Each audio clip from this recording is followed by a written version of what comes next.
I feel happy when I met Vic because my life not trouble because Vic helped me every step and every direction.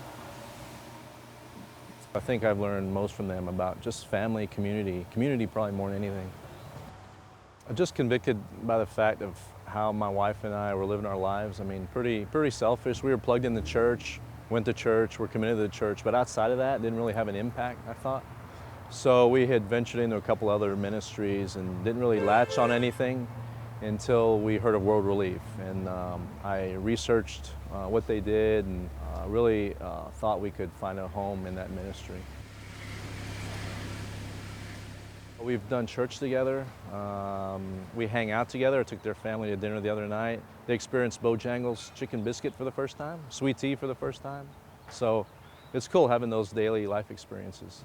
Sweet tea is my favorite.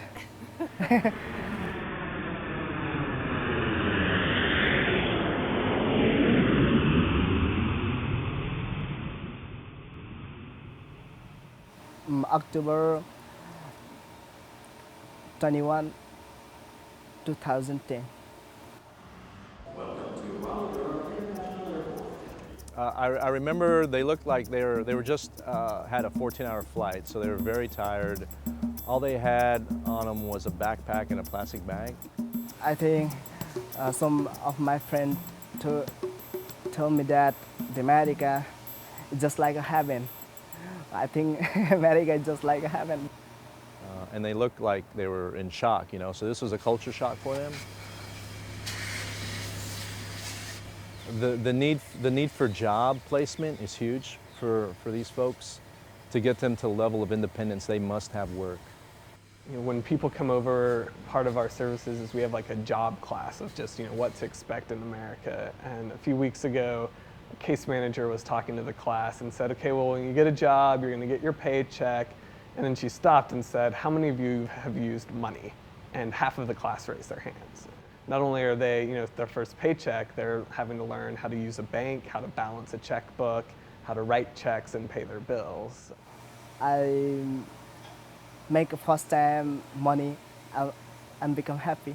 It helps to pay house rent and electricity and IM loan, everything. One of the things we look at when we're resettling refugees is we try to find places that we can put multiple families because they're not coming over generally as if that, like with a Korean or a Chinese immigrant where there might be a larger pocket of people who've been here longer, have businesses and kind of other communal associations, churches, that would speak their language and kind of give them a foot in.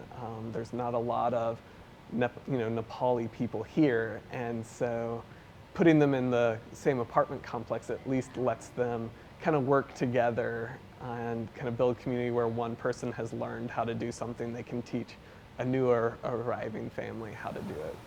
My aim is to get everyone, got a job.